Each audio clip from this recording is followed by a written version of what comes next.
Maman s'est éteinte à 92 ans, une actrice nous a quittés après 66 ans de carrière, sa fille prend la parole.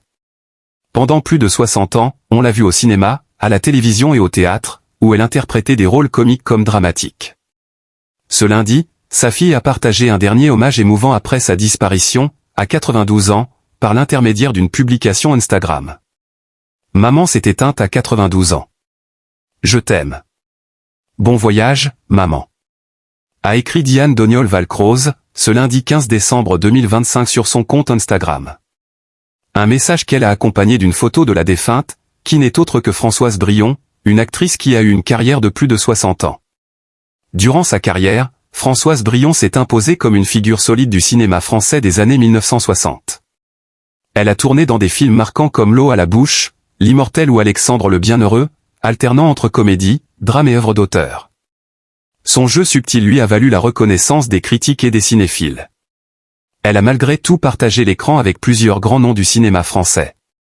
On peut notamment citer Les Parisiennes aux côtés de Catherine Deneuve et Johnny Hallyday, Le cœur battant, 1960, avec Jean-Louis Trintignant, ainsi que des collaborations avec Eddie Constantine, Philippe Noiret ou encore le cinéaste Alain Robbe-Grillet pour L'Immortel.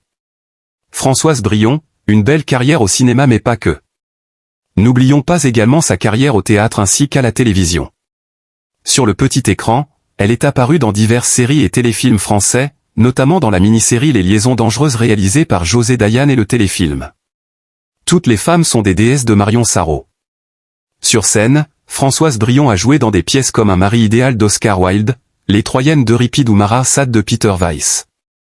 Côté vie privée, Françoise Brion a épousé l'acteur Paul Guerre, avant de se marier avec le réalisateur, acteur, scénariste et critique de cinéma Jacques Doniol-Valcroze.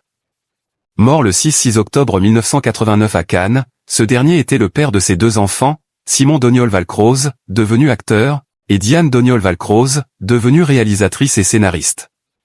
C'est elle, donc, qui a annoncé la mort de sa mère sur Instagram ce lundi.